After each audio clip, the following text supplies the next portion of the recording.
Now, bureaucrats know how to have a good time, don't they? Well, actually, mostly it's by stopping you from having a good time.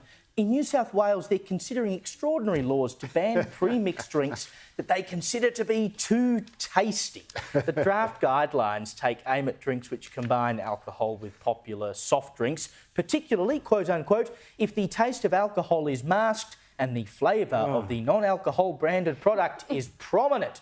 Now, I had to laugh at one industry source who told the Saturday Telegraph that this decision empowers unelected bureaucrats to become pseudo-taste police, cruising the aisles of the local bottle-o and banning drinks they decide are too fun.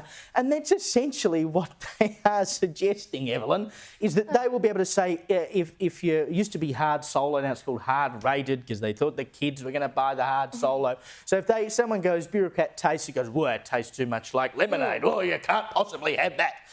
Kids cannot just walk into a bottle-o and buy a product that is for people over the age of 18. What do they think they are actually stopping here, except you from being able to choose what you want to drink? Yeah, I'd like to know who's deciding what's too sweet and what's too tasty. Like, who's the arbiter of that truth? I mean, a female, like, would more likely find things, you know, not as sweet as perhaps a male, you know.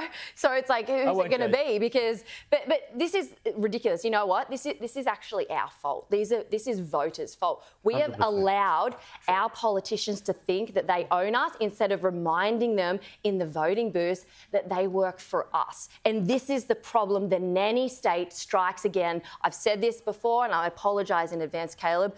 Govern me harder, Daddy. That is the mentality of Australia. The viewers love it every time you say it. Can I just read a quote that I thought was really apt about this? I saw this on the internet. It says, Australians love to be regulated by the government. Personal responsibility terrifies them. Liberty, many think, is just an American value. You know, Australians just want the government to keep them safe so they can relax, enjoy their sports, beers and beaches. It's why so many people loved the COVID mandates. They never felt so safe and protected. And it's why we keep voting for the same useless politicians. The convict spirit lives on, and the invisible chains are hard to break because they are self-imposed.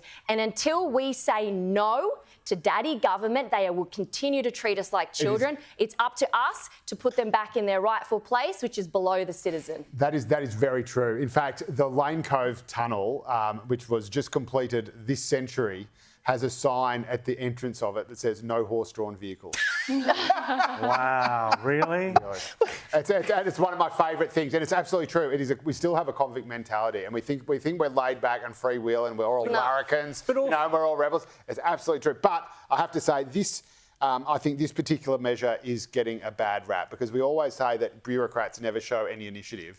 Just imagine how popular the guy who came up with this is. Says, Gary, come in my office. I've got a job for you. I want you to go to every single bottle shop in New South Wales and taste every single alcoholic drink and tell me if it's too tasty or not. Well, I'll sign up for that one and I'll give them the results that they don't want to hear.